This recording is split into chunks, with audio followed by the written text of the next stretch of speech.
Bon, bonjour à tout le monde. C'est assez original dans le cadre des grands prédateurs de vous parler du chien, mais en fin de compte, vous allez voir qu'il y a un lien étroit, puisque vous savez que depuis des milliers d'années, on cherche à savoir d'où vient le chien, on ne comprenait pas, et il y avait des disputes infinies entre les grands biologistes.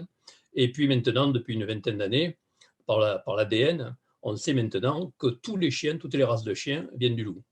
Et donc, c'était un peu surprenant parce qu'on pensait plutôt que c'était un mélange de plusieurs espèces de canidés. Et donc, en réalité, c'est tout simple, ça vient toujours du loup, mais il y a eu tellement de modifications par l'homme, par la sélection, qu'on est arrivé à des trucs incroyables, presque 400 races de chiens. Et donc, c'était pas évident. Et là, en vous parlant du loup et du chien, je vais vous parler en même temps si vous avez un chien, de où se cache le loup dans le chien. Et vous allez voir qu'en réalité, ça permet la compréhension du chien, ça permet de comprendre le loup et vice-versa. En réalité, en comprenant la biologie du loup, vous avez le mode d'emploi du chien. Alors là, je me suis fait un nœud. Ouais, voilà. Alors, pour placer le débat, vous voyez là 3 niveaux, c'est-à-dire au fond, la louve Kamala que j'ai élevée pendant longtemps, et je raconte ça ailleurs, ou je le raconterai peut-être dans une prochaine conférence, mais je ne sais pas. En tout cas, la louve est au fond, vous la voyez, et puis vous voyez au premier plan un chien, un vrai chien, c'est-à-dire sélectionné pendant des milliers d'années, peut-être 30 000 ans, et c'est un setter irlandais, donc un chien de chasse super sélectionné. Et puis vous avez au milieu un mélange, c'est-à-dire un demi-loup, un mélange de loup européen, c'est-à-dire de loup gris, le loup commun qui est partout dans l'hémisphère nord, et en particulier en Eurasie, et puis qui a été croisé avec un berger belge. Donc vous avez 3 niveaux. Vous avez au fond le loup, au milieu le demi-loup, et au premier plan le chien. Donc, vous voyez, ça ne se ressemble pas du tout. Et en plus, il y a tellement de chiens, c'est un peu faux de dire le chien, parce qu'en réalité, il y a tellement de chiens différents et tellement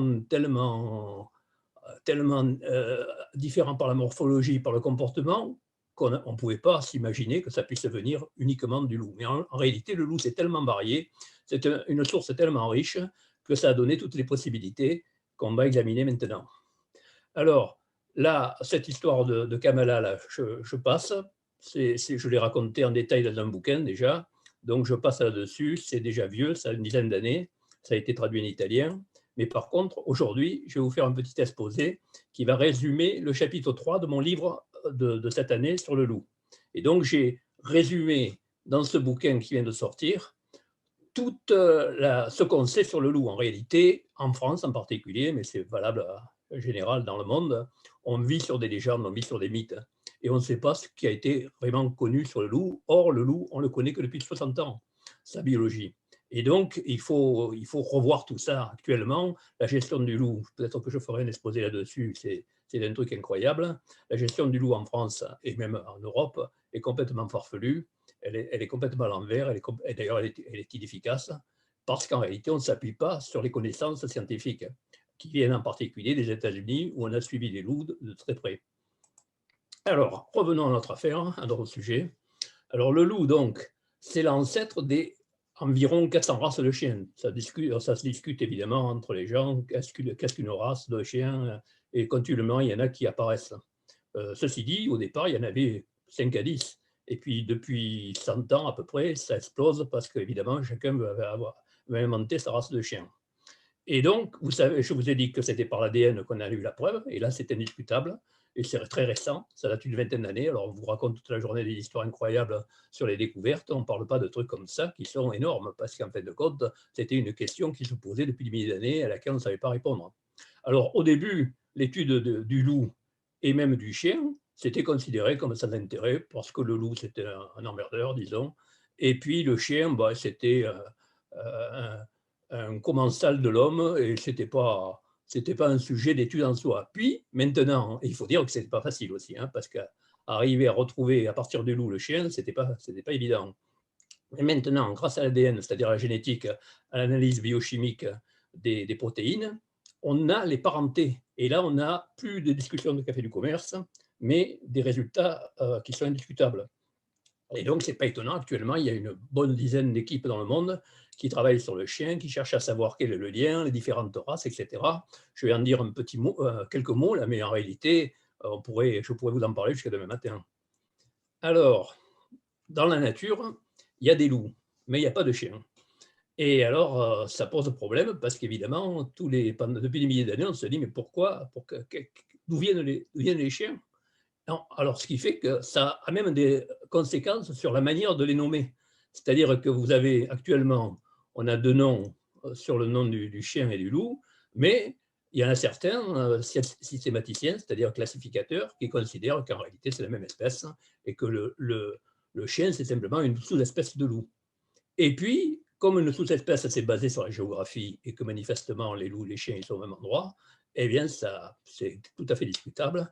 Et il y en a même qui considèrent qu'en réalité, le chien et le loup, ils sont tellement proches que c'est la même espèce et qu'en réalité, le chien, c'est simplement une forme domestique du loup. Alors par contre, eux, si on ne sait pas comment bien les classer, eux se classent très bien. C'est-à-dire qu'un loup, tout de suite, quand il voit un chien, il cherche à savoir s'il est suffisamment apte à se défendre, et s'il est suffisamment apte à se défendre, il est comme lion prédateur, et la plupart du temps, il n'est pas capable de se défendre parce qu'il est sélectionné par l'homme et qu'il est moins efficace, et alors c'est une proie. Donc si vous laissez dans la nature à la fois des loups et des chiens, au bout de quelques milliers d'années ou centaines d'années, vous n'avez plus que des loups parce que le loup mange le chien. Alors, vous voyez les chiffres. Bon, on peut discuter d'ailleurs sur ces chiffres parce que il y a plusieurs études qui ne sont pas exactement convergentes, mais enfin, en tout cas, en gros, les résultats sont valables. C'est-à-dire qu'entre chien et loup, vous voyez qu'il y a 0,2% de distance génétique, alors qu'entre le loup et le coyote, qui est la plus proche espèce du loup, il y a 4%. Donc c'est 20 fois plus. Il y a 20 fois plus de distance entre un loup et un coyote qu'entre un chien et un loup.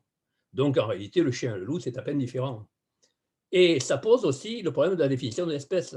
On vous a appris sans doute à l'école qu'une espèce, le bardeau, l'âne, le mulet, etc., on vous a raconté que les espèces, ça ne se croisait pas, etc. C'était impossible, il y avait une possibilité d'hybridation. En réalité, c'est une loi générale, mais il y a des tas d'exceptions. Et en particulier, chez les canidés, la plupart se croisent sans problème. Et donc, en réalité, cette règle ne tient pas. C'est beaucoup plus complexe que ça. Alors, d'où vient le chien? Eh bien, est-ce que ça a été un croisement d'espèces, comme pas n'importe qui, hein, Charles Darwin, Konrad Lorenz pensaient que c'était des croisements d'espèces, c'est-à-dire que le chacal avait été croisé avec le coyote, avec le renard, etc., et qu'on avait fait comme ça des tas de chiens différents qui tiraient plus soit sur le chacal, soit sur le coyote, soit sur le renard, soit sur le loup. Et puis, en fin de compte, c'est pas ça qui est bon, manifestement, et on le sait maintenant, on est sûr que c'est pas vrai. Mais en fait, il faut reconnaître que c'était pas facile, hein, parce que quand vous allez voir quand je vais vous présenter toutes les races de chiens, vous allez voir qu'ils sont tellement différents les uns des autres et qu'on ne peut pas arriver par la morphologie à savoir la parenté avec le loup. Et donc, il y a une autre hypothèse qui était envisagée, c'était que le chien, ce soit un chien sauvage domestiqué. Alors, les chiens sauvages domestiqués, il y a plusieurs statuts. Il y a par exemple les dholes, qui sont des animaux sauvages comme le loup, mais qui vivent en Asie, et donc ça ne vient pas de là.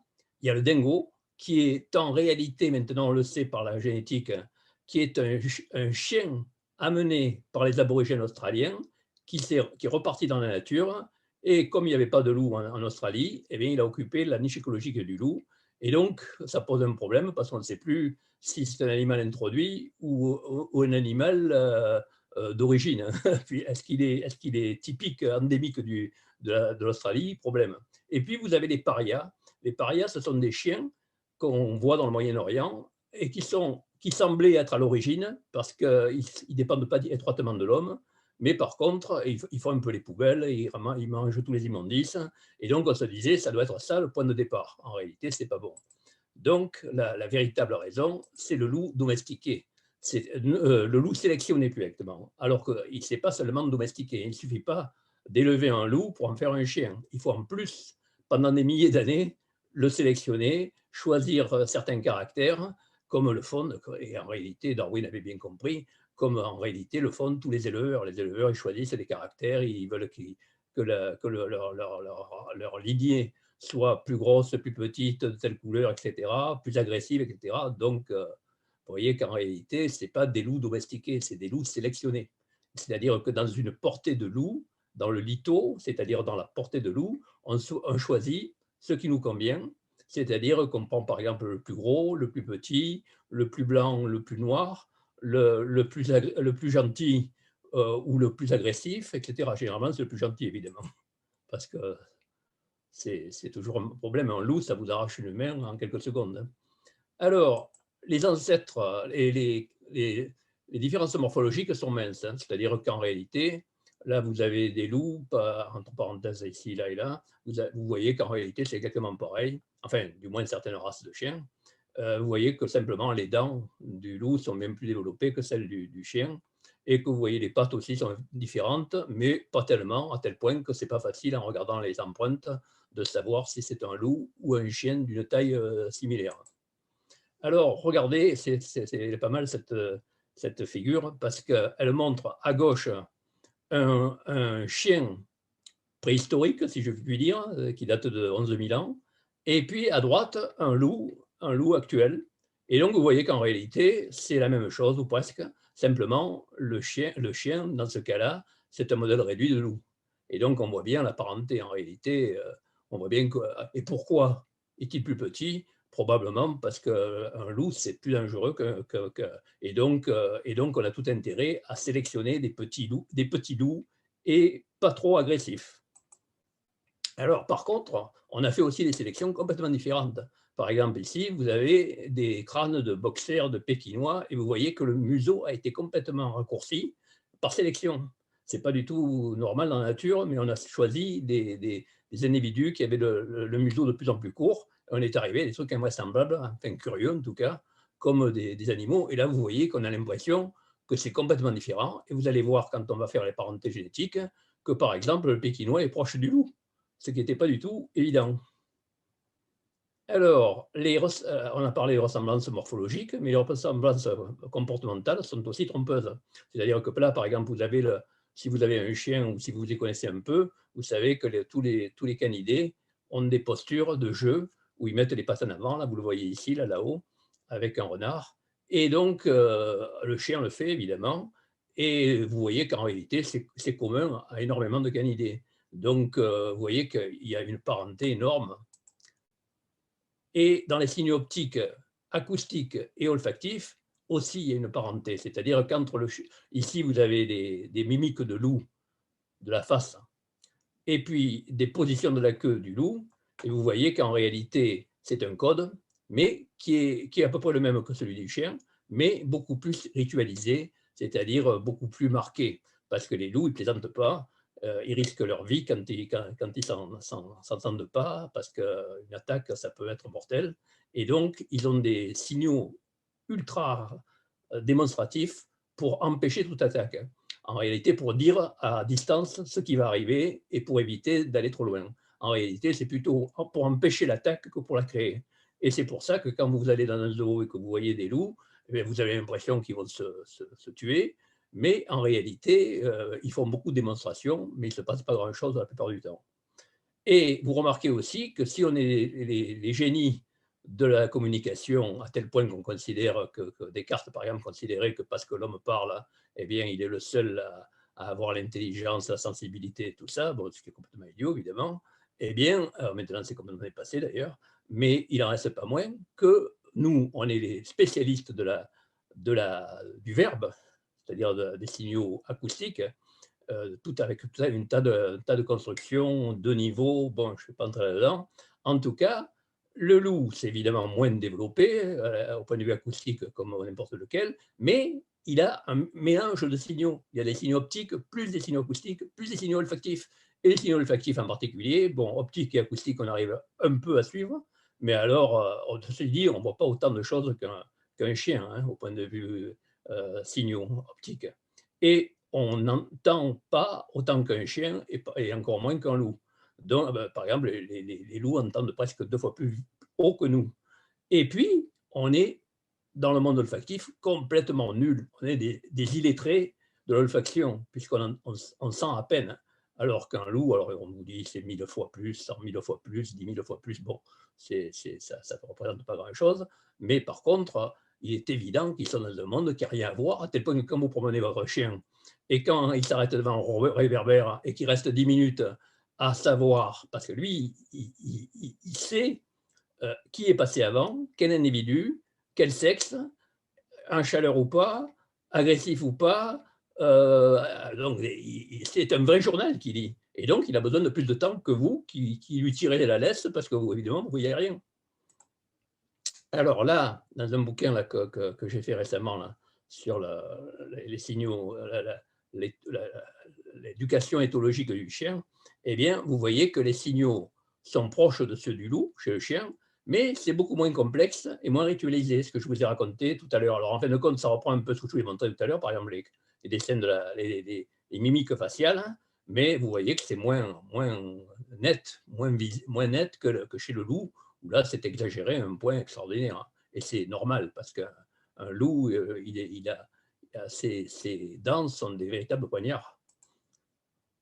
Alors, les différences sont trompeuses, c'est-à-dire que, par exemple, le loup hurle quand le chien aboie. Mais en réalité, pourquoi le loup hurle alors que le chien aboie? Ben, tout simplement, on ne le sait pas, on n'était pas là, mais probablement c'est logique, parce qu'on n'a aucun intérêt à ce que les loups qu'on a sélectionnés hurlent la nuit, sinon on ne peut plus dormir. On a tout intérêt à ce que le loup aboie, et ça existe, les aboiements chez les loups, mais c'est très, très discret.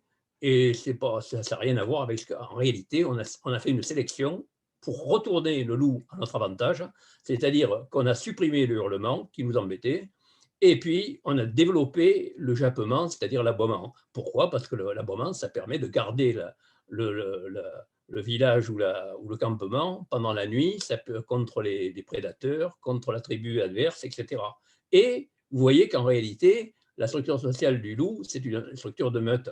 Et donc, très vite, très facilement, et c'est ça tout le mystère qui s'éclaircit du loup et du chien, c'est que si on a si facilement adopté le chien, c'est que le chien nous a adopté. En réalité, on a la même structure sociale que nos ancêtres, c'est-à-dire il y a 10 000 ans, on était des chasseurs-cueilleurs. On vivait en groupe, en bande de 30-40 personnes, avec une dizaine d'hommes qui couraient après les animaux, généralement les femmes qui étaient autour du campement et qui chassaient parfois, mais des petits animaux, alors que les hommes, leur spécialité, c'était les gros animaux. Parfois, les femmes participaient, mais c'était pour abattre le gibier. Donc, en réalité, il y a toute une structure sociale qui était la même chez l'homme préhistorique et le loup.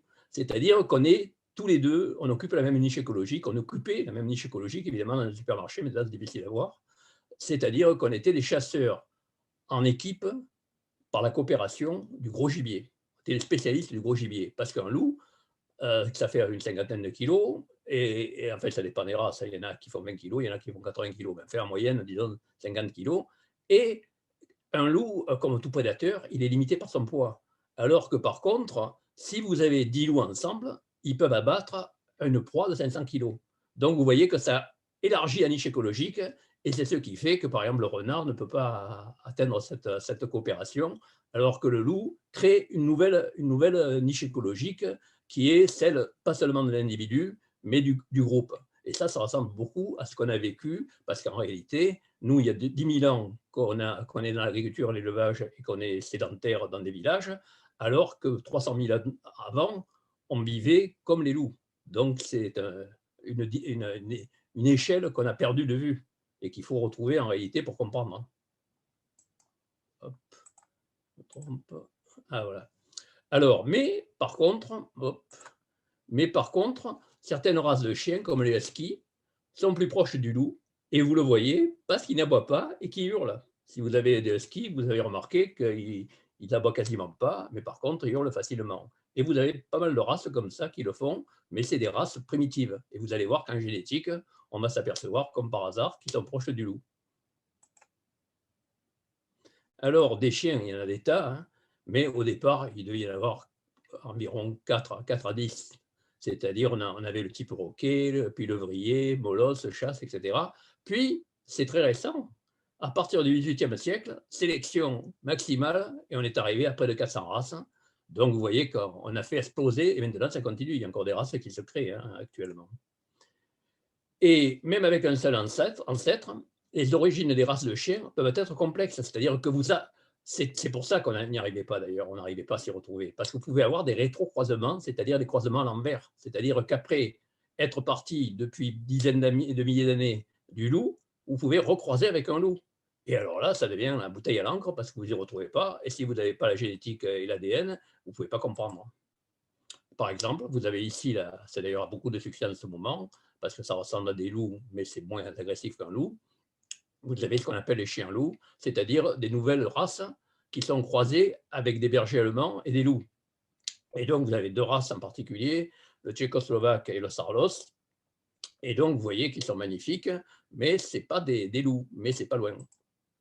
Et là, sur le plan de la morphologie, c'est évident. Par contre, là, vous avez un Basenji, c'est-à-dire une race africaine qui restait proche du loup, mais qui n'a pas du tout l'aspect d'un loup.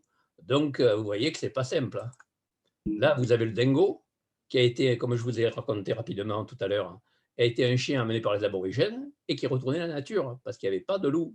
S'il était retourné à la nature dans un monde d'Europe, d'Eurasie, ça serait fait bouffer par les loups. Mais là, il y avait la place était libre, l'écologie était libre, et donc, problème, est-ce que c'est une espèce endémique ou est-ce que c'est une race introduite? Et alors, actuellement, en ce moment même, les Australiens sont bien embêtés parce que vous avez les défenseurs du dingo qui estiment que c'est une espèce endémique qui est propre à l'Australie et qu'il faut protéger, et vous avez les éleveurs qui vous disent que c'est une race introduite de chiens et que donc il faut la battre. Donc vous voyez que ce n'est pas simple et que la manière dont vous voyez le problème, c'est pour ça qu'en réalité, c'est même plus scientifique, c'est-à-dire que c'est presque politique. Vous décidez en fonction de la vision que vous avez de l'animal, de ce que vous en faites, parce qu'en fin de compte, vous décidez que c'est soit un animal introduit, ça c'est un animal endémique.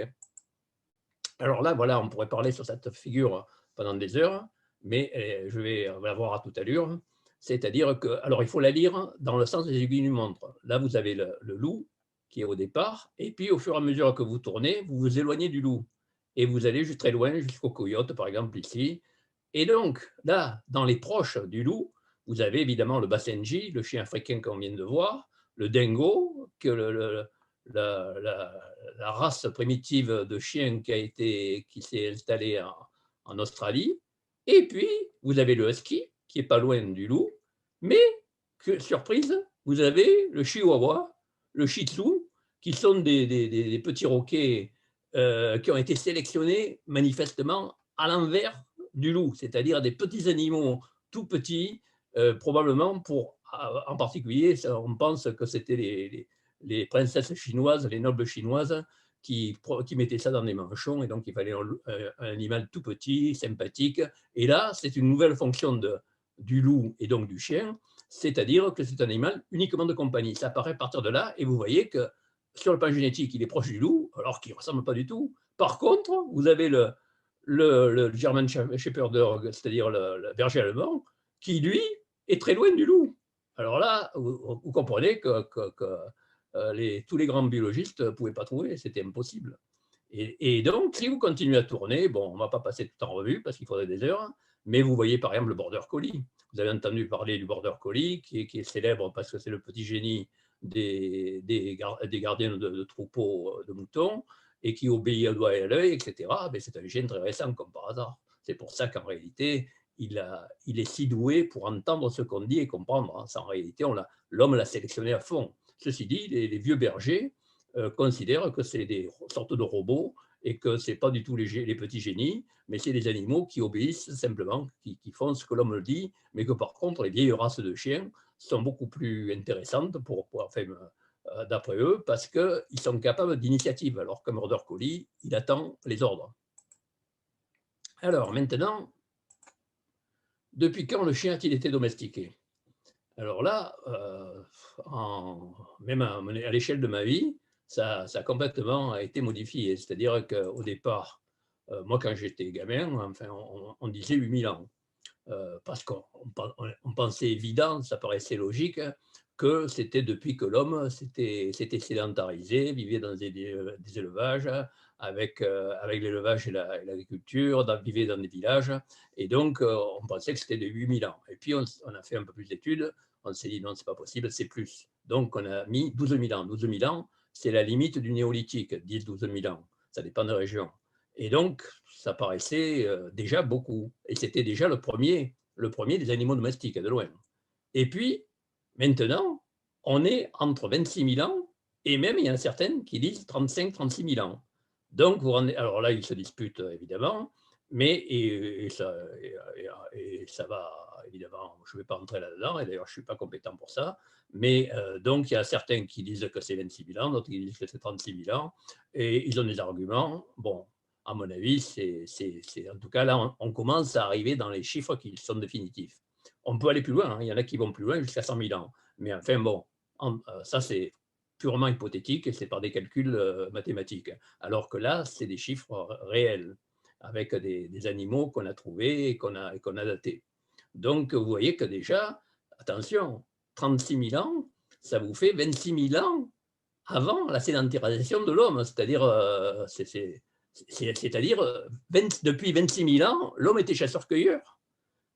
Donc, vous vous rendez compte, c'est plus du tout la même échelle et c'est plus la même cause de domestication. C'est-à-dire qu'on n'a pas domestiqué le loup pour garder les troupeaux ou pour garder les maisons, comme on croyait au départ, qui paraissait logique. On l'a domestiqué manifestement, puisqu'à l'époque, il n'y avait pas d'éleveurs, il n'y avait pas d'agriculteurs et pas de villages. On l'a sélectionné certainement à l'époque pour aider à la chasse. Parce qu'un loup, ça a été fait dans des tribus actuellement de Shan, c'est-à-dire de San, des derniers chasseurs-cueilleurs qui existent encore sur Terre, eh bien on s'aperçoit que quand ils ont un chien, ils arrivent à tripler le gibier. Donc vous vous rendez bien compte qu'en réalité, c'était tellement intéressant que sitôt qu'on a dû commencer probablement avec des loups, parce que ça peut se faire, la preuve c'est que je l'ai fait, mais par contre, après, comme c'est dangereux un loup et qu'on ne peut pas faire n'importe quoi, et qu'il y a dû y avoir des accidents, bien sûr, eh bien, on est passé petit à petit à des sélections et on est arrivé aux chiens. On a gardé les avantages, mais on a éliminé les inconvénients.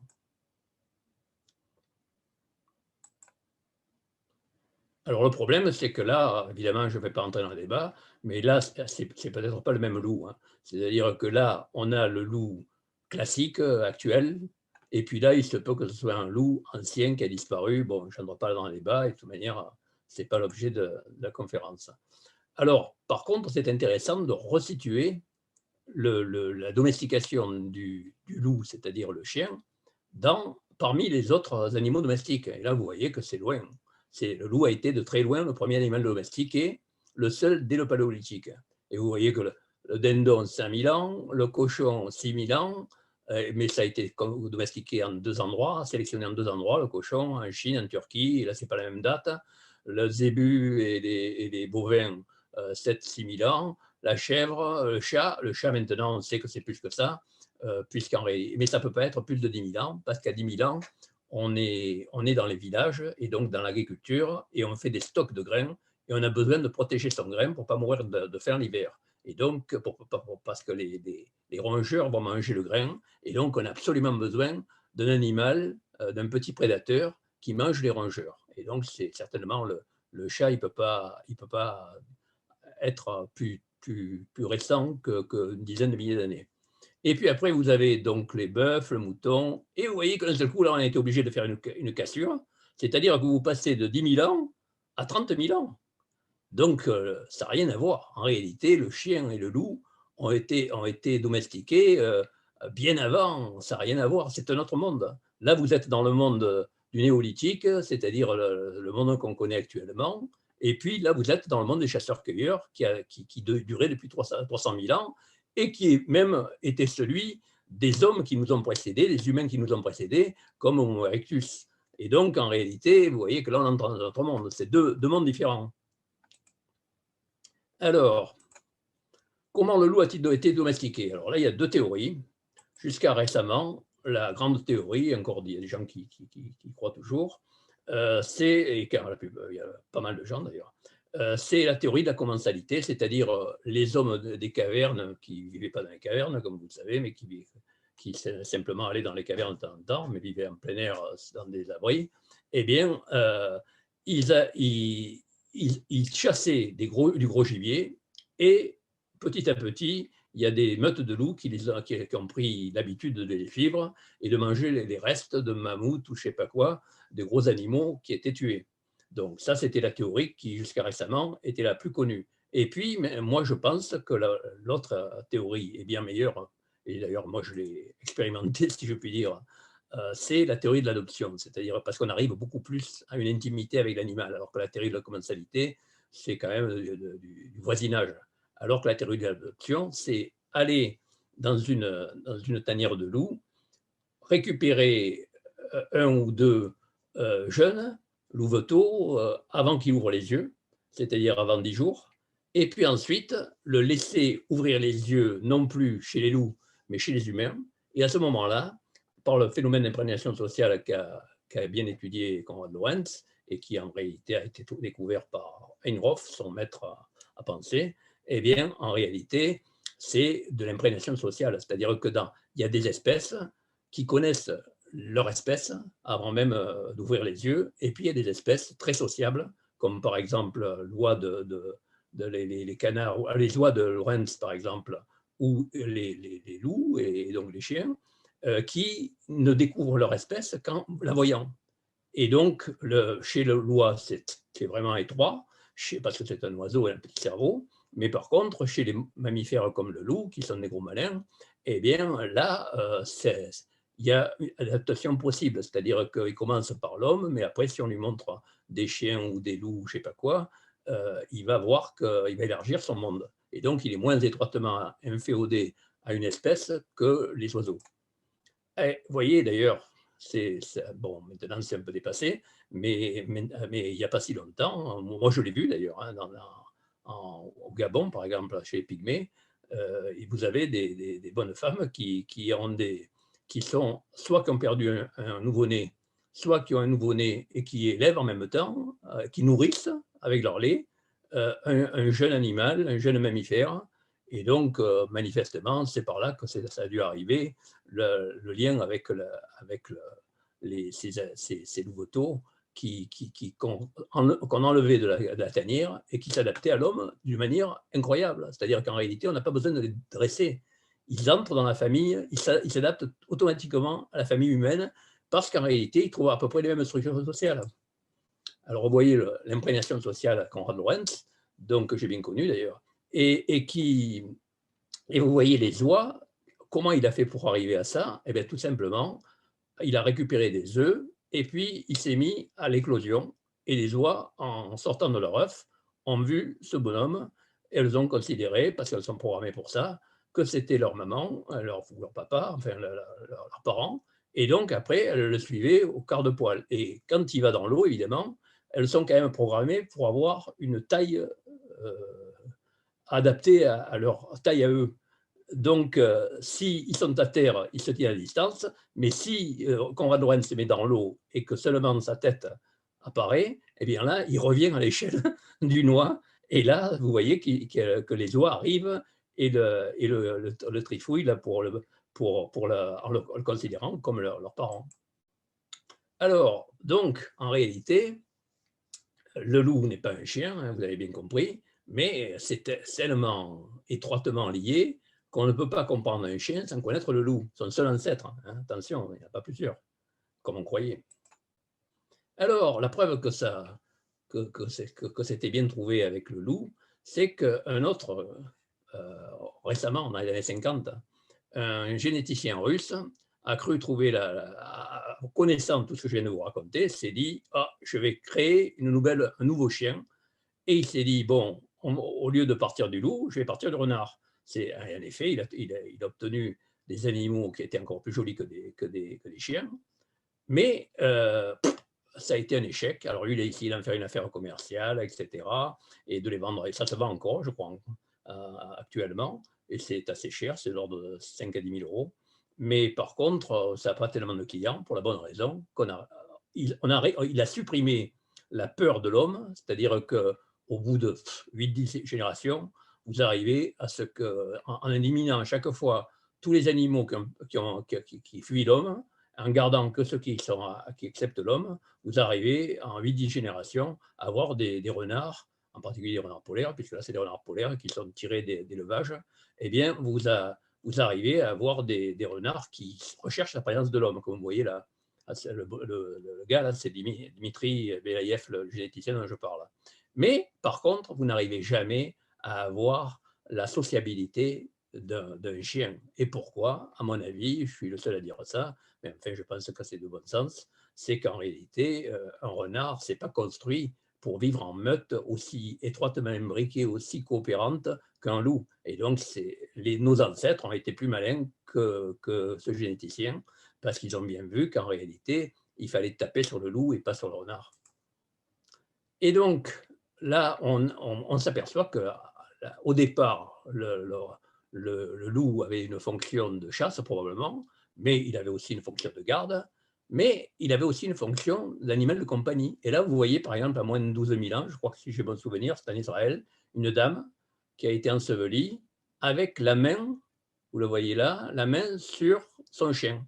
Donc déjà, vous avez une relation qui n'est plus celle simplement d'un chasseur qui va augmenter sa part de gibier. Vous avez vraiment un lien comme actuellement, ça s'est développé à fond. Maintenant, il n'y a plus beaucoup de gens qui augmentent leur gibier avec des chiens, mais par contre, il y a de plus en plus de gens qui considèrent leur chien comme un membre de la famille. Et donc, en réalité, le chien, ça illustre le phénomène classique en biologie de la néoténie, c'est-à-dire qu'il a des caractères infantiles. Il a des caractères infantiles, par exemple, la forme de la queue qui est en tire-bouchon, etc. Les oreilles qui, au lieu d'être dressées, sont généralement tombantes. Les couleurs, il a des tas de colorations, des taches, alors que chez un animal sauvage, le chien-loup sauvage, vous ne voyez pas des taches. Mais par contre, vous voyez qu'il a aussi un caractère qui n'est pas visible, mais qui est le principal, c'est qu'on a sélectionné des louveteaux qui étaient moins autonomes, les moins autonomes, qui restaient toute leur vie infantiles. C'est-à-dire que le chien, et entre parenthèses, on a aussi sélectionné des animaux au cerveau plus petit, parce que les chiens ont un cerveau plus petit de 20 à 30% que les loups. Pourquoi? Parce que c'est beaucoup plus difficile de vivre comme un loup que comme un chien. Un chien, on est nourri, logé, alors qu'un loup, il faut tout inventer. Et d'ailleurs, ce n'est pas original. Ce n'est pas uniquement chez le loup, puisque vous l'avez de la même manière chez les poulets, chez les sangliers qui ont donné des cochons, et leur cerveau est beaucoup plus petit, parce que la vie domestique est beaucoup plus facile que la vie de sauvage.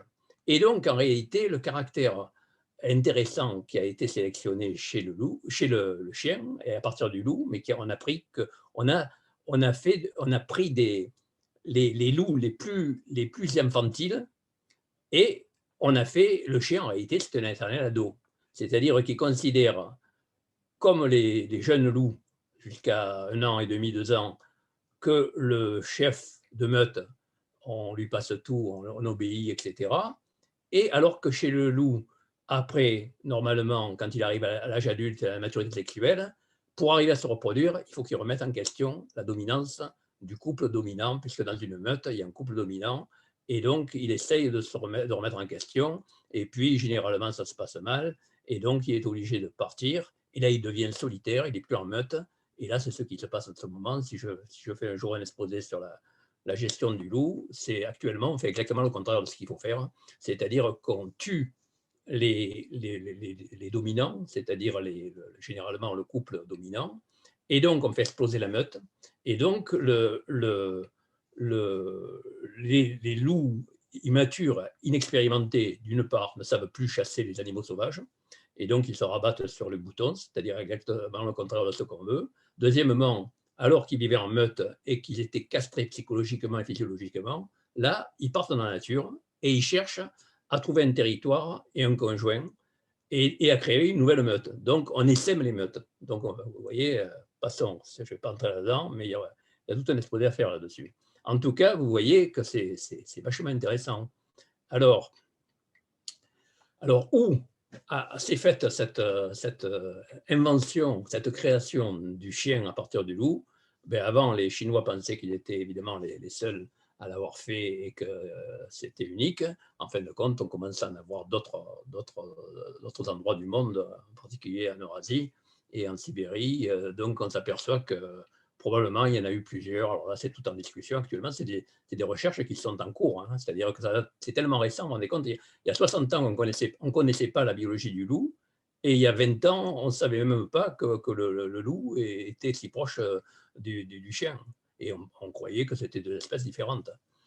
Et donc, en réalité, on pense qu'il y a plusieurs berceaux du chien.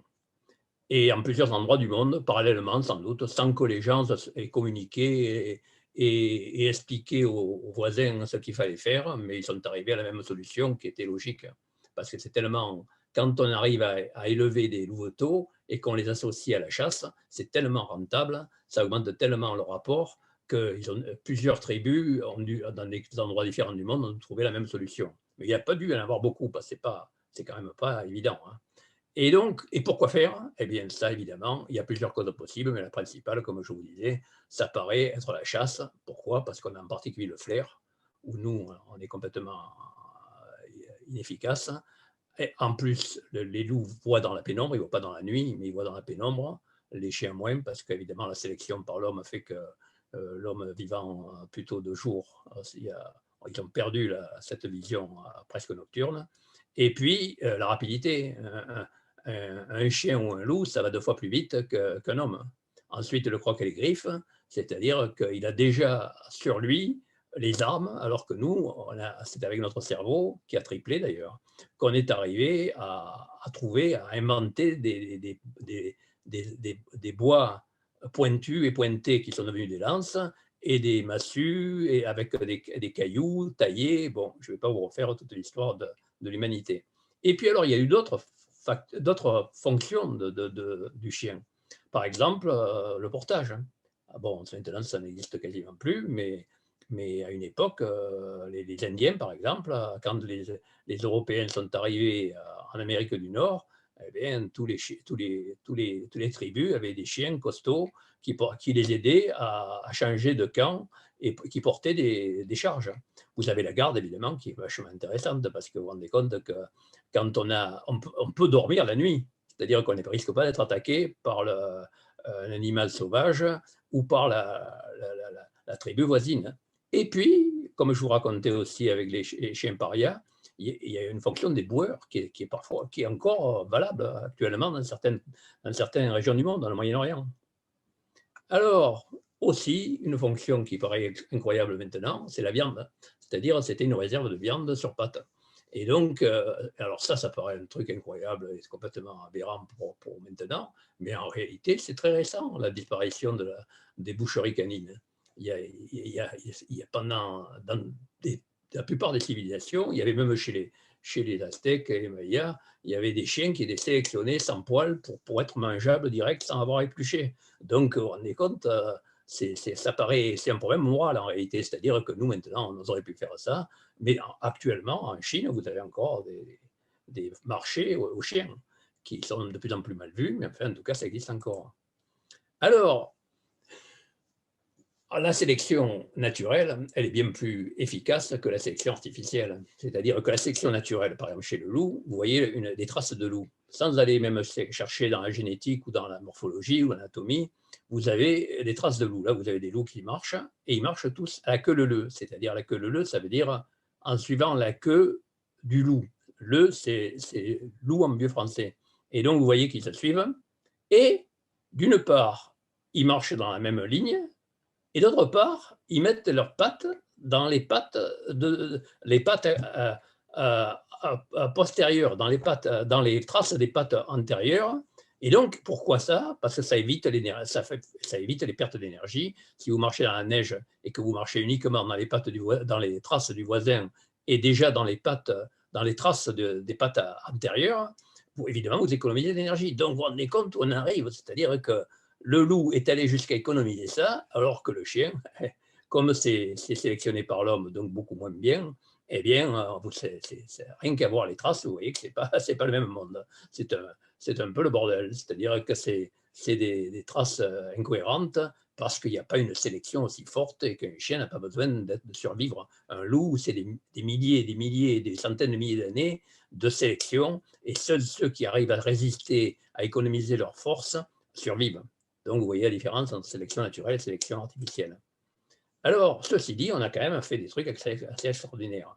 Il y a un chien qui a manqué de disparaître, d'ailleurs, parce qu'on n'en avait plus l'usage, qui s'appelle le chien des îles Lofoten. Les îles Lofoten, ça se trouve dans la Norvège, bien au nord.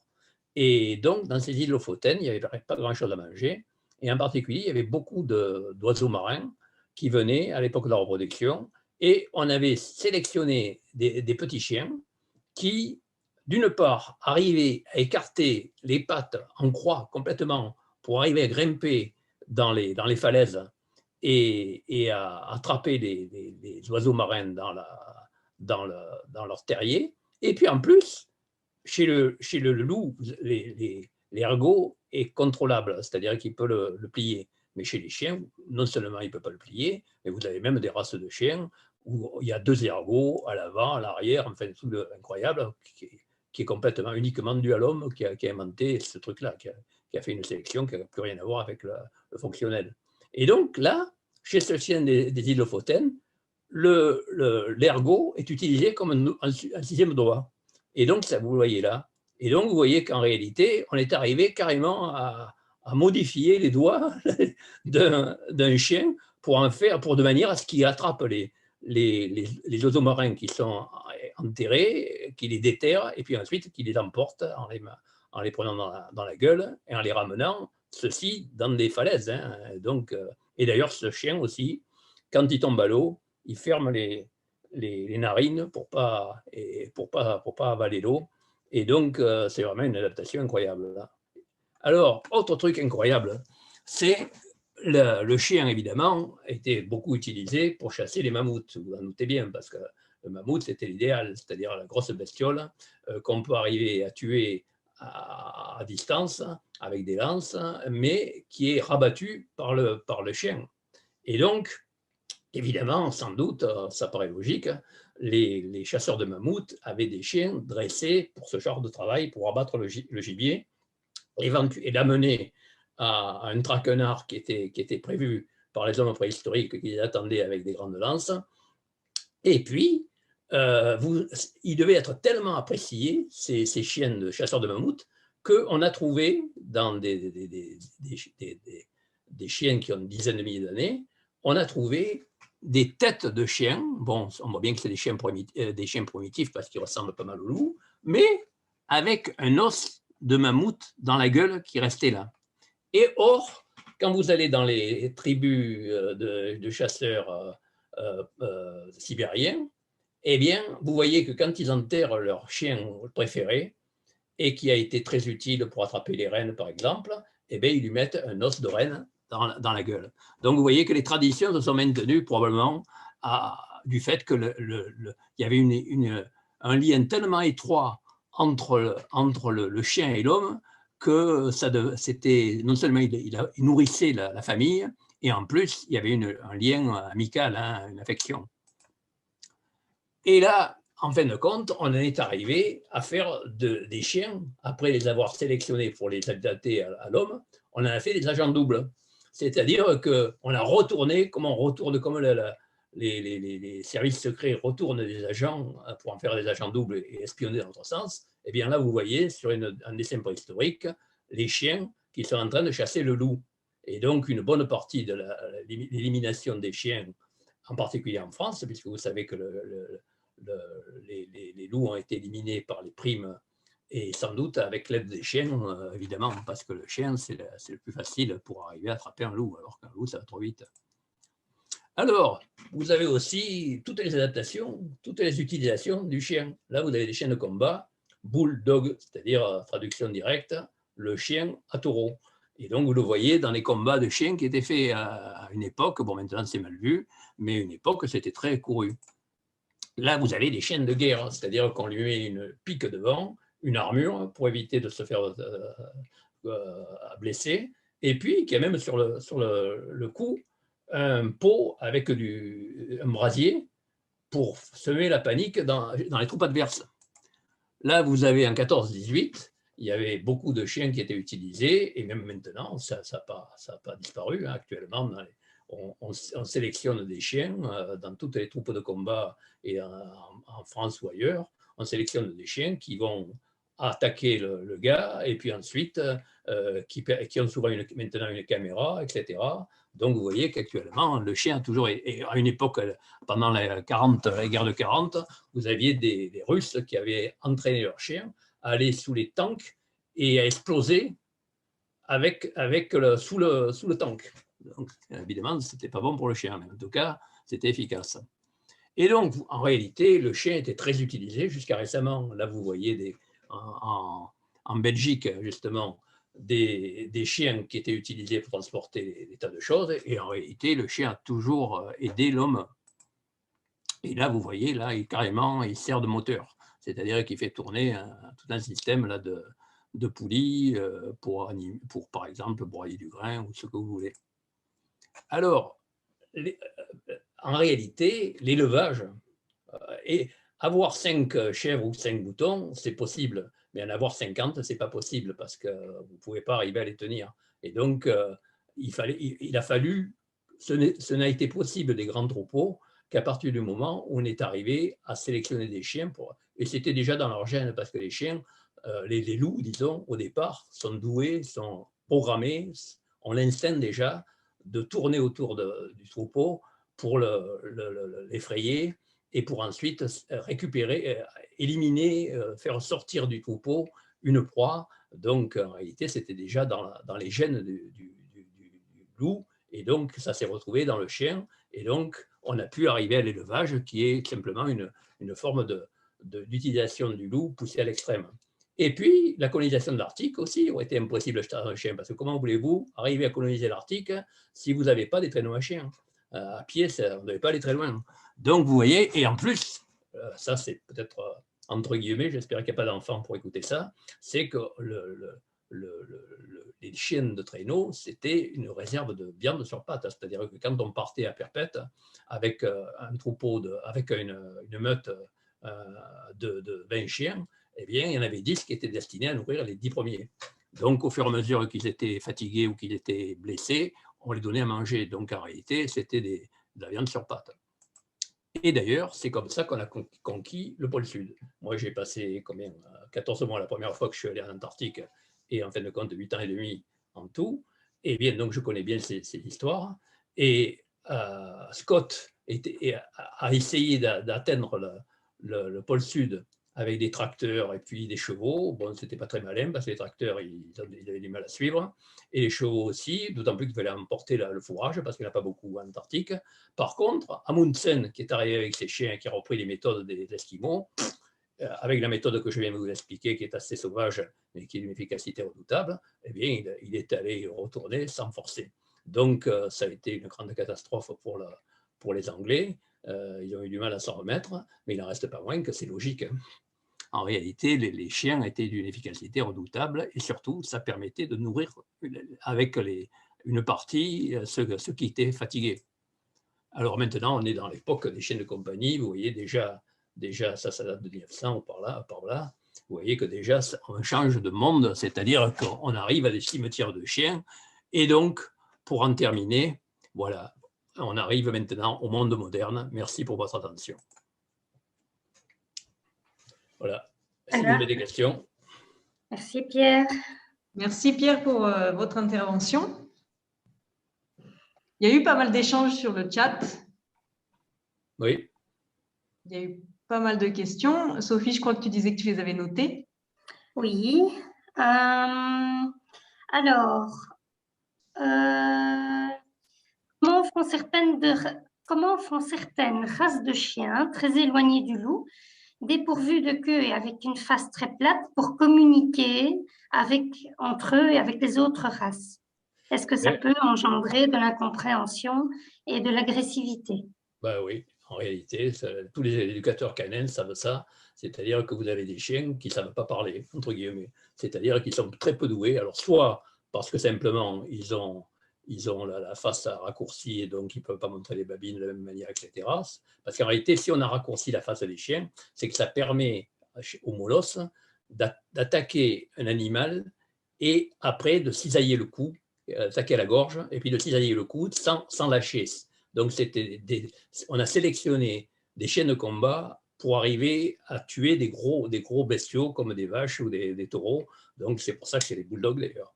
Et donc, c'est particulier. Ou alors, on l'a fait pour les petits chiens comme les chihuahuas ou les pékinois pour avoir un animal qui est complètement différent d'un loup et qui était vraiment original, qui était un chien de compagnie. Mais par contre, il est bien évident, d'ailleurs c'est le problème actuellement, ça enrichit les éducateurs canins.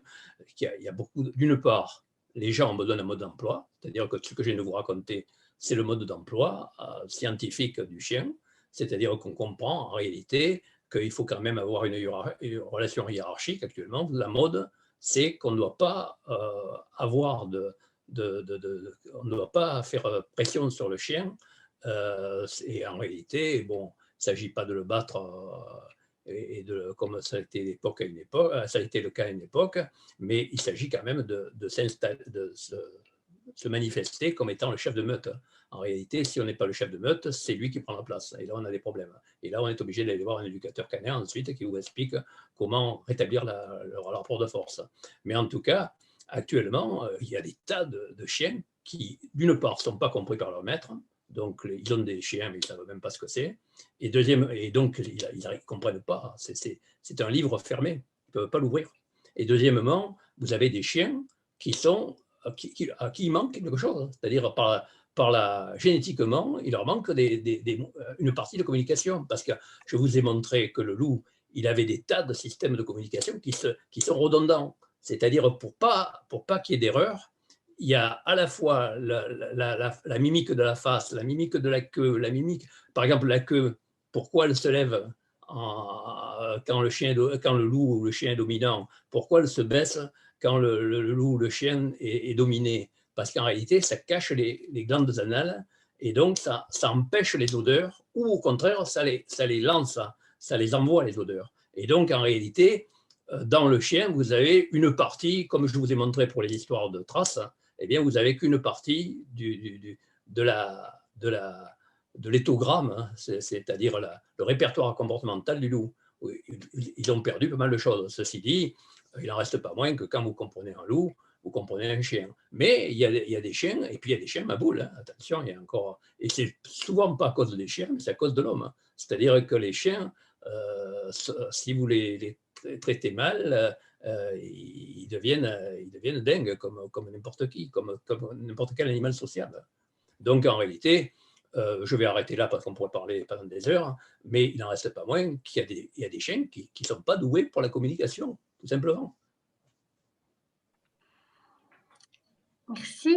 Alors, tant qu'on est un petit peu dans la comparaison chien-loup, le hurlement à la mort quand le maître est absent, est-ce que c'est un souvenir du comportement de hurlement du loup?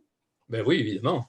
Évidemment. Le problème, c'est que c'est tellement... Rendez compte que le hurlement, actuellement, bon, on en sait beaucoup plus qu'avant, mais je suis persuadé que ce n'est pas complètement compris, parce que ça sert à plusieurs choses, le hurlement. Ça sert à dire, je suis tout seul, je suis malheureux parce que mes copains ne sont plus là, où êtes-vous? Bon, premier signal. Après, ça peut vouloir dire... on se rassemble avant d'aller faire une attaque en groupe, en meute. Ça peut être, on a fini l'attaque, l'attaque nous a dispersés, maintenant on va se rassembler pour se retrouver, et donc on est là. Ça, c'est aussi un signal pour dire, on est des gros malins et on est très puissants, et vous pouvez à l'oreille entendre combien on est, et en réalité, on est une meute qui est dangereuse, et n'approchez pas, on est chez nous. Si vous entrez chez nous, on va vous attaquer. Vous risquez votre peau. Donc, on est compte, il y a plein dans ce truc et actuellement, d'ailleurs, c'est étudié, c'est l'histoire de communication acoustique, et on s'aperçoit qu'en réalité, non seulement les loups ont plusieurs mots dans ce hurlement, et d'ailleurs, si vous êtes très fort, vous avez une bonne oreille, vous entendez, il y a des maîtres de chiens qui arrivent à l'oreille, ou des gens qui s'intéressent aux loups, qui arrivent à les distinguer. Hein. C'est-à-dire, par exemple, mon épouse est capable, en entendant le chien, d'abord savoir si c'est son chien, deuxièmement, de savoir dans quel état émotif il est, et donc de savoir à l'avance ce qu'il est en train de dire. Hein. Donc, vous vous rendez compte, et là, actuellement, on est en train de prouver, là, c'est les Autrichiens, un laboratoire autrichien qui est en train de montrer que dans le hurlement, il y a non seulement l'identité, mais même à l'intérieur d'une meute qui hurle, il semblerait que les loups sont capables de distinguer les individus. Donc, vous voyez, c'est tout un monde bon, à lequel on entre à peine. Ok. Alors, qu'est-ce que j'ai encore il y a eu beaucoup de questions, donc je ne sais pas si on aura le temps de tout faire. Est-ce que toutes les races de chiens ont perdu la morsure de mise à mort, gardant seulement celle de prédation? Qu'est-ce que ça veut dire? Je n'arrive pas à comprendre. Qu'est-ce que ça veut dire? La possibilité de mettre à mort la plupart des chiens ne sont pas capables de mettre à mort. Oui. Vous leur mettez un animal sauvage devant les yeux, moi je l'ai vu 1000 fois ça, ils savent même pas, ils sont excités, ils savent que c'est enfin ils savent, dans leur gène, il y a la connaissance que c'est une proie, mais ils sont incapables d'aller plus loin, et donc ils font rien. Alors que par contre, vous avez d'autres chiens qui sont comme par hasard très proches génétiquement du loup, qui aussitôt attrapent se mettent au bord, sont juste à côté de l'animal, le suivent, puis ensuite lui donnent un coup d'épaule, le bloquent avec la patte, comme une prise de judo, et la personne donne la signification à quoi ça sert l'ergot. Mais l'ergot, ça sert à verrouiller la prise. Ils envoient l'ergot, ça bloque la patte, à ce moment-là, ils donnent un coup d'épaule, ils le font tomber, et aussitôt dans la suite, ils se jettent à la gorge. Et donc là, on revient dans la tradition du loup, mais c'est simplement quelques chiens qui savent faire ça, et heureusement. En tout cas, moi, quand j'ai eu ma louve, je me suis bien gardé de lui expliquer tout ça. Alors, ici, j'ai un paquet de questions qui se rejoignent un petit peu, donc je vais peut-être tout lire. Faut-il parler de chien domestiqué ou de loup domestiqué, qui devient par évolution le chien? Alors, qu'est-ce que le chien alors, en quelques mots, une sélection de loups domestiqués par l'homme? Alors, une autre série de questions un peu dans la même veine. Est-ce que le mot ancêtre est juste, sachant que les deux espèces sont actuelles? Est-ce qu'il ne vaut pas mieux parler de cousin? Si vous voulez, mais c'est quand même, il y a quand même l'ancêtre, ça permet de lancer cette notion que l'homme a créé l'évolution, quoi. C'est-à-dire, il n'y aurait jamais eu de chien si l'homme n'avait pas été là pour l'inventer. En réalité, l'homme est intervenu et a sélectionné, comme il y avait une richesse énorme chez le loup, il a sélectionné ce qui lui plaisait, et donc il a fait des chiens qui, par exemple, vous avez des chiens d'arrêt qui peuvent rester 1 heure à l'arrêt, alors que chez le loup, ça existe.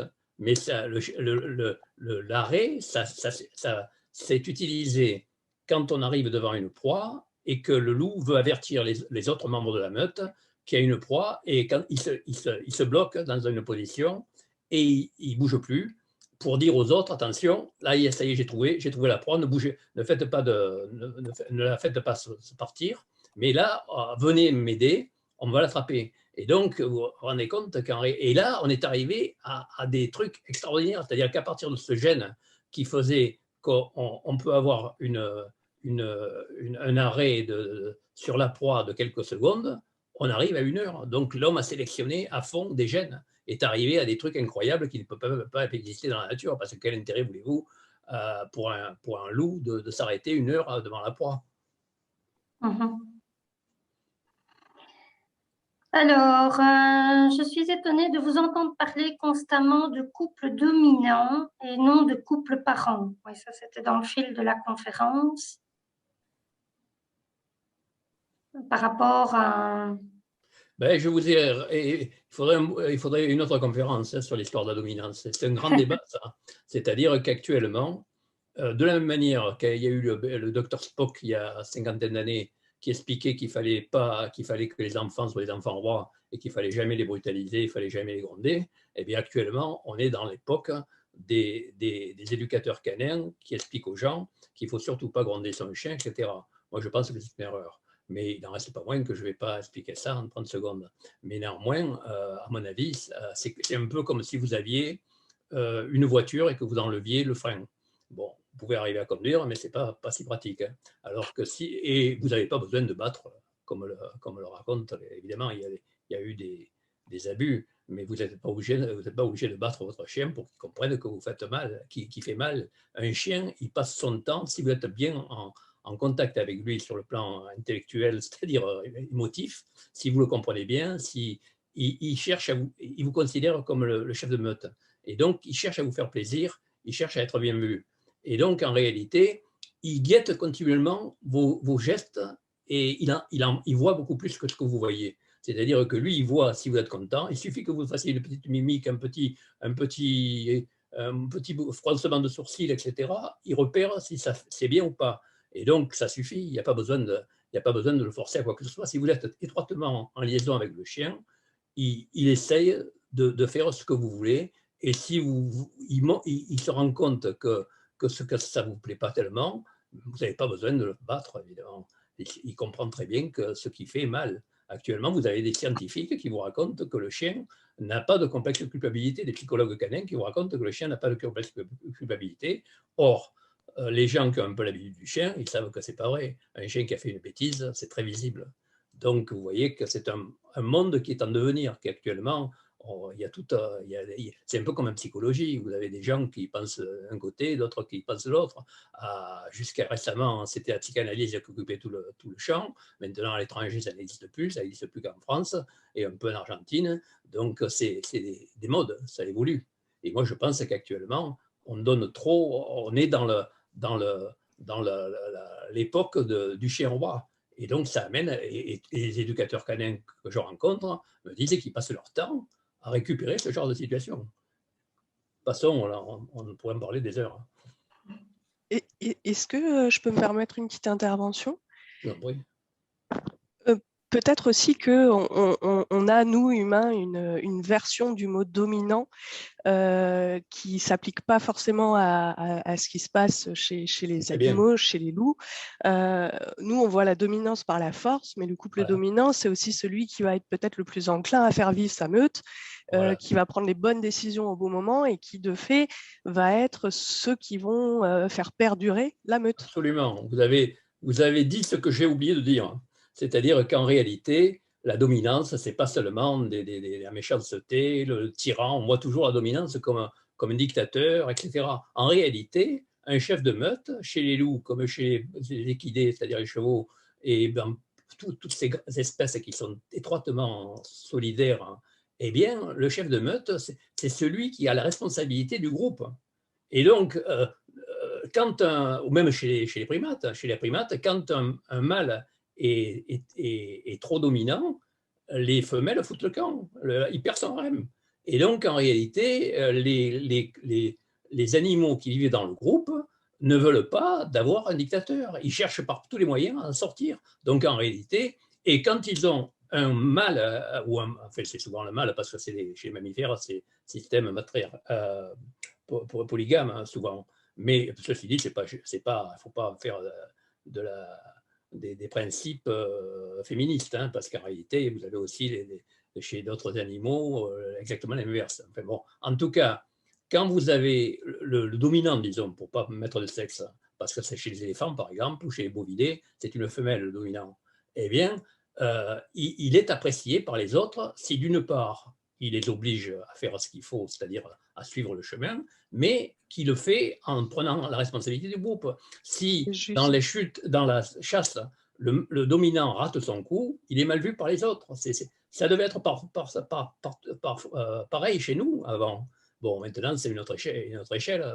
Vous avez maintenant un dominant qui passe à la télé qu'on ne voit jamais. Mais par contre, à l'époque, moi, j'ai par exemple travaillé et vécu avec des pygmées. Le dominant, c'est-à-dire le chef du groupe, c'était celui qui, d'une part, ne dictait pas son point de vue, c'est-à-dire qu'il ne faisait qu'être la voix du groupe. Il essayait de dire ce que la plupart des gens de son groupe pensaient, et puis c'était celui qui passait sous l'éléphant qui mettait la lance. Et donc, les gens ne se battaient pas pour être le dominant. Donc, il y a tout un monde, vous avez bien eu raison de soulever cet autre aspect. En réalité, un dominant, ça peut être celui qui prend la responsabilité du groupe. Ok, merci beaucoup.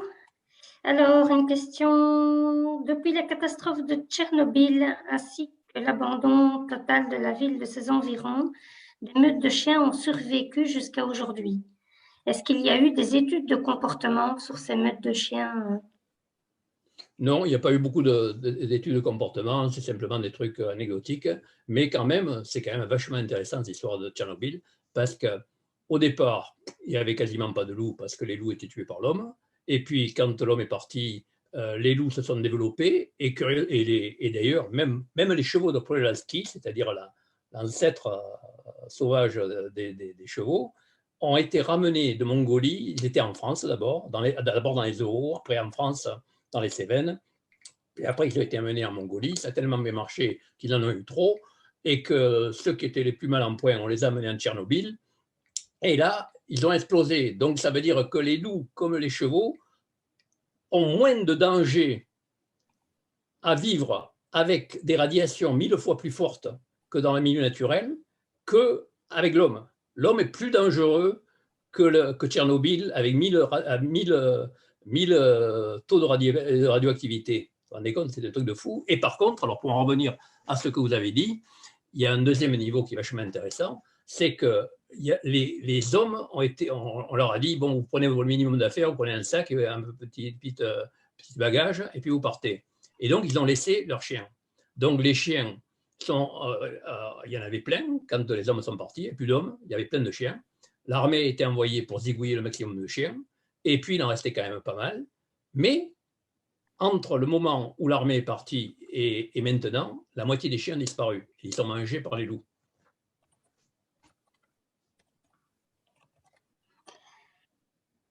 Alors, il y a encore des questions qui tombent. Donc, le husky est considéré comme une race primitive, alors que le chien loup, tchécoslovaque ou chien de Sarlos, est une race berger. Savez-vous pourquoi? C'est leur histoire, hein. Ce que j'ai résumé rapidement, c'est-à-dire que le husky, en réalité, ce n'est pas un primitif. Enfin, il est resté proche du loup, mais c'est un chien de traîneau. C'est-à-dire que c'est un chien on n'avait pas besoin de sélectionner des chiens plus loin que ça, c'est-à-dire que c'est des chiens très costauds et qui savent bien tirer une charge. Mais par contre, on n'a pas sélectionné après pour en faire des gardiens de troupeau ou je ne sais pas quoi. On n'a pas, alors que par contre, nous, il y a des dizaines de milliers d'années derrière de sélection. Quand vous avez le moindre chien, ça signifie qu'il y a 20 ou 30 000 ans de sélection. C'est-à-dire qu'on a, pendant des milliers d'années, des éleveurs ont choisi les caractères et donc on arrive à des trucs incroyables. Mais par contre, chez le ski, dans la mesure où on avait déjà au départ un animal costaud qui remplissait la fonction, on n'est pas allé plus loin et on l'a laissé même hurler parce qu'ils sont à proximité des maisons, mais ils n'embêtent pas trop. Donc, on ne les a pas sélectionnés vraiment aussi finement et aussi longtemps que les chiens que vous avez maintenant chez vous. Par contre, vous me disiez, oui, le deuxième cas de chien, c'était quoi? De Sarlos et le loup tchèque. Voilà, le Sarlos. Alors, les chiens loups, ce qu'on appelle les chiens loups, c'est-à-dire les races de bergers allemands recroisés avec des loups, ça n'a rien à voir. C'est-à-dire qu'on ne cherche plus la fonction. Hein. Le problème d'un husky, c'est de tirer son traîneau. Alors que le rôle d'un Sarlos ou d'un tchécoslovaque, c'est d'être joli, c'est-à-dire de ressembler à un loup. Et donc, à la fois, c'est magnifique, parce qu'un loup, c'est quand même extraordinaire. Hein, quand on le voit, là, on est impressionné, on s'aperçoit tout de suite qu'il y a des milliers d'années de sélection qui ont amené un animal qui est incroyable. Hein. Mais d'un autre côté, le Sarlos et le husky, c'est pas un loup, c'est pas un chien. C'est-à-dire que, enfin, c'est un chien loup. C'est-à-dire que il n'est pas aussi sélectionné, aussi domestiqué, aussi sociable qu'un chien. Et donc, ça veut dire que parfois, il est dangereux. Et moi, par exemple, j'ai été invité une fois en Italie par un club, enfin une association de loups. Ils appelaient ça des loups, mais en réalité, c'est des chiens loups, c'est-à-dire c'était des Tchécoslovaques. Il y en avait la moitié qui étaient en cage et qui ne pouvaient pas sortir parce qu'ils avaient peur de se faire attaquer. C'est-à-dire que ce sont des animaux, parfois ça donne des résultats extraordinaires, mais il faut que le maître soit capable de leur tenir tête. Et parfois, il ne peut même pas y arriver. C'est-à-dire que c'est des animaux qui sont trop proches du loup. Un loup, quand il devient adulte, il est construit pour remettre en question la hiérarchie. C'est-à-dire que pour arriver à un loup, dans l'histoire de la meute, il y a un couple dominant. Et puis, il y a des jeunes des années précédentes ou des loups qui ont été adoptés, qui sont baladeurs et qui ont été récupérés par la meute. Bon, quand c'est l'époque des amours, ceux qui commencent à devenir adultes, parmi les jeunes, eh bien, ils essayent de se reproduire. Pour arriver à se reproduire, il faut être le couple dominant. Donc, ils essayent de prendre la place. Alors, soit c'est que un des deux parents du couple dominant est blessé ou trop vieux ou je ne sais pas, ou mort, et donc ils prennent la place, soit ils essayent de se disputer pour essayer de prendre la place. Et généralement, c'est à cette époque-là qu'il y a des problèmes. Et c'est sans doute ce qui a mené à la création du loup, c'est-à-dire du chien. C'est-à-dire que le loup est potentiellement dangereux parce que dans sa structure sociale, il y a une remise en question chaque année de sa position hiérarchique. Quand il commence à devenir mature sexuellement, il essaye d'assurer la dominance, c'est-à-dire d'accéder à la reproduction. Il ne peut pas se reproduire s'il n'arrive pas à former un couple et à former une meute. Donc, c'est un problème très particulier et qui fait que c'est un système qui est dangereux. Et dans les chiens loups tchécoslovaques ou Sarlos, bon, ben, il faut des gens, les maîtres, ça peut se battre très bien, s'ils sont assez doués et si le chien loup est facile à tenir. Et là, moi, j'ai des exemples extraordinaires, mais il n'en reste pas moins que je connais aussi, comme je vous disais, moi, j'ai été vachement surpris quand j'ai vu sur les 40 Tchécoslovaques que j'ai vus, il y en avait la moitié qui ne pouvaient pas sortir parce que le maître n'arrivait même pas à les promener. Donc, il faut faire attention. Des animaux comme ça, il ne faut pas regarder que l'apparence. Actuellement, vous voyez, je prends un exemple souvent pour les chiens qui est parlant et qui remet tout en question d'ailleurs, c'est qu'on a fait des chiens différents parce que c'est comme des bocaux avec des étiquettes. Un chien, un berger des Pyrénées, par exemple, ou un truc comme ça a un aspect qui est intéressant, qui permet, quand on voit un berger des Pyrénées, on sait que c'est un animal qui est capable d'attaquer des loups, des ours, et qui servait avant à ça. Mais après, maintenant, depuis quelques années, enfin depuis presque un siècle, on n'avait plus de loups en France, parce qu'on les avait tous zigouillés, alors qu'il y en avait 10 à 15 000. Et puis, on s'est dit, bon, ben quand les loups sont revenus par l'Italie et ont commencé à manger les moutons, on s'est dit, ben, on va reprendre les chiens qui avaient été sélectionnés, c'est-à-dire le berger des Pyrénées, par exemple, c'est-à-dire le patou. Et manque de chance, comme on avait sélectionné non plus pour attaquer des loups ou des ours, mais pour être jolis, eh bien, ils n'étaient plus aussi efficaces. Donc, on avait un problème, c'est qu'une des raisons de l'explication des problèmes qu'ont les éleveurs, c'est qu'il ne suffit pas de prendre un berger des Pyrénées pour qu'il soit tout prêt à se défendre contre les loups. En réalité, il faut d'une part que génétiquement, il ait gardé son potentiel génétique de défense contre le loup, et deuxièmement, il faut qu'il ait appris avec un autre berger des Pyrénées qui lui a montré le travail. Et il ne faut surtout pas l'élever dans la maison. Si vous l'élevez dans la maison, comme on fait tous les éleveurs les éleveurs de moutons, eh bien, parce qu'il est sympathique et qu'il a une bonne bouille, eh bien, vous le foutez en l'air, parce qu'il défend la maison. Alors que si vous l'élevez dans le troupeau, il défend le troupeau, et donc il remplit sa fonction. Donc, il y a toute une culture qui s'est perdue et qui explique le problème actuellement qu'on a que les éleveurs en ont ras le bol des loups et ils n'arrivent pas à les maîtriser, alors qu'à l'étranger, c'est considéré comme une gêne, mais sans plus. Donc, c'est tout à fait... En Italie, il y en a 2 fois plus, en Espagne, il y en a 4 fois plus, et ça se passe très bien. Donc, en réalité, il y a un problème culturel. En France, on a perdu la culture de la défense contre le loup. Et en particulier, avec des vieilles races comme le berger des Pyrénées, eh bien, on l'a perdu, c'est-à-dire il faut lui réapprendre. Je ne sais pas si j'ai été Gaïa, clair, c'est un peu compliqué tout ça. Hein. Oui. Si je peux juste peut-être une toute petite observation sur le ski qui est un petit peu je dirais la race emblématique du nordique, mais qui originellement n'était pas non plus forcément le chien le plus utilisé pour le traîneau, parce que justement ils sont pas taillés comme des Malamutes ou comme des Groenlandais ou comme des Esquimaux du Canada qui eux sont vraiment faits pour la traction. Et finalement, on a beaucoup développé le ski parce que c'est joli, parce que ça fait un peu penser à un loup aussi, mais on n'est pas forcément non plus dans l'origine de l'utilisation de ces chiens-là avec le ski. Il y a une dérive, c'est-à-dire que j'avais commencé l'explication, mais que je n'ai pas terminé, c'est que le ski, au départ, l'aspect d'un ski, ça vous disait qu'il était bon pour diriger un traîneau. Et puis après, on a pris l'étiquette pour le contenu. C'est-à-dire qu'on a choisi des skis, non plus parce qu'ils étaient bons pour tirer des traîneaux, mais parce qu'ils étaient jolis en soi. Et donc après, on se retrouve avec des gens que j'ai connus qui achètent un ski parce qu'il est joli, qui ne savent pas du tout quelle est la fonction d'un ski à l'origine, et qui après se rendent compte qu'il faut faire 3-4 km par jour pour le balader parce qu'il a une énergie terrible, et qui après n'arrivent pas à le garder, et vous en retrouvez après dans les SPA, etc. Donc en réalité, vous voyez, il y a ce problème-là qu'on soulève, c'est gigantesque. C'est la remise en question. Actuellement, les concours de beauté, par exemple, c'est le choix des étiquettes. C'est-à-dire, par exemple, vous avez les Terre-Neuve. Les Terre-Neuve, c'était des chiens qui étaient sélectionnés depuis le début, depuis des centaines d'années, pour se jeter à l'eau quand le pêcheur tombait à l'eau, dans les eaux froides de Terre-Neuve. Et puis, et c'est pour ça qu'il avait des pattes avec des membranes pour nager très bien, et puis un pelage très fort pour être isolé du froid. Et il allait chercher le pêcheur qui était tombé à l'eau et il le ramenait.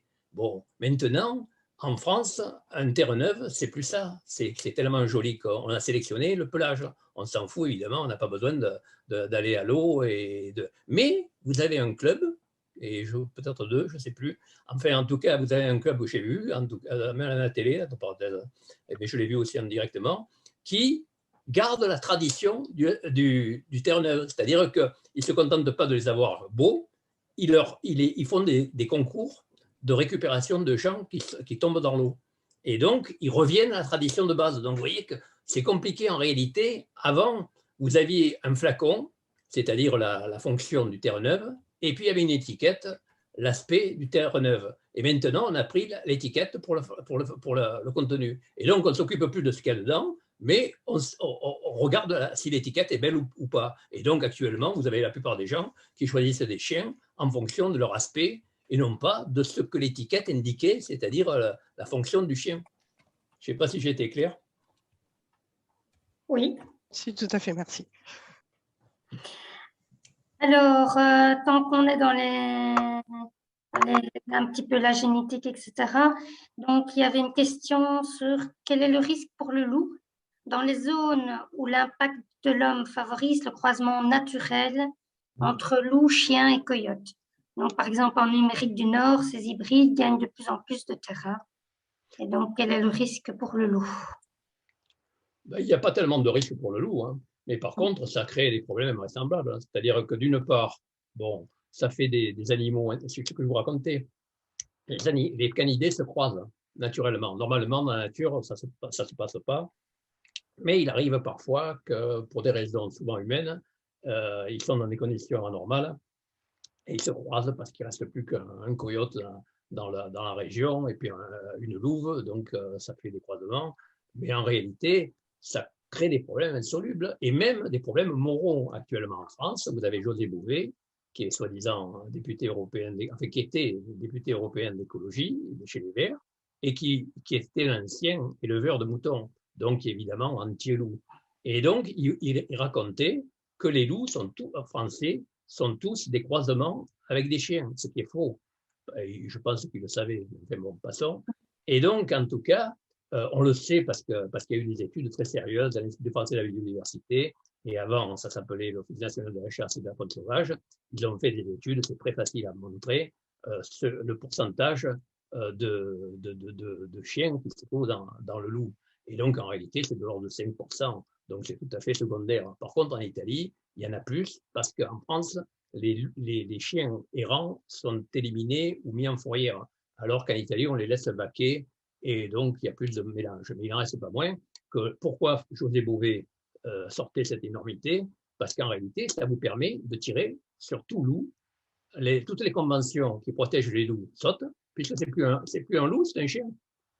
Et donc, à partir de là, vous vous rendez compte où on en est. C'est-à-dire que, alors qu'on sait très bien, je vous dis, ça a été étudié d'une manière sérieuse, et on sait qu'il y a très peu de croisements en France avec le chien. Mais si vous lâchez dans la nature, si vous enlevez les hommes, eh bien, au bout d'un moment, la sélection se rétablit, c'est-à-dire que le chien est beaucoup moins performant que le loup, et petit à petit il disparaît, et vous avez petit à petit le loup qui revient. C'est la même chose avec les sangliers et les cochons. Actuellement, dans les années 70-80, les chasseurs ont élevé des sangliers pour les relâcher dans la nature, et puis, comme le devis, ils les ont croisés avec les cochons, ce qu'on appelle les cochongliers. Et maintenant, vous avez dans la nature des animaux qui sont complètement aberrants, qui sont dans la nature en pleine liberté, mais qui ont une gueule de... C'est pas vraiment des cochons, mais pas loin, quoi. En Corse, par exemple, vous n'avez plus un seul sanglier pur. Hein. Et donc, vous arrivez à une nature qui est complètement modifiée. C'est-à-dire qu'on appelle ça de la pollution génétique. C'est-à-dire que l'animal que vous croyez sauvage est à moitié domestique. Donc, que ce soit les sangliers, que ce soit les loups, ce n'est pas le cas, mais ça sert d'argument pour que les chasseurs et les éleveurs puissent les tirer. Donc, on est dans un truc de fou, quoi. C'est